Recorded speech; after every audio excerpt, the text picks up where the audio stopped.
Good day everyone. So for today, magwo-workout tayo ng legs. Legs tayo ngayon guys. Ayun. So, squat, 12 reps, 3 sets. First exercise yan. Warm up. Warm up muna guys. I-make sure nyo po yung proper form pag nag-i-squat. And next guys is Bulgarian split squat, 12 reps, 3 sets. It's may weights guys. Mas maganda kung may weights. Para tamang-tama talaga yung guys. And next is RDL. 12 reps, 3 sets.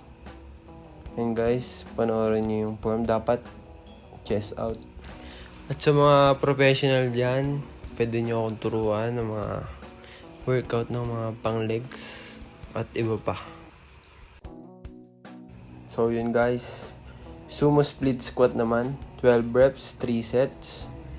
Parang squat lang din yan, pero pang sumo. And dito na yung pang last workout natin. Wall sit. Tiptoe pala to. Tiptoe wall sit. 1 minute, 3 sets pala. Yun. Yun na. Try nyo guys ha. Solid to guys. So yun lang guys. Sa susunod ulit. Bye-bye. Skirt!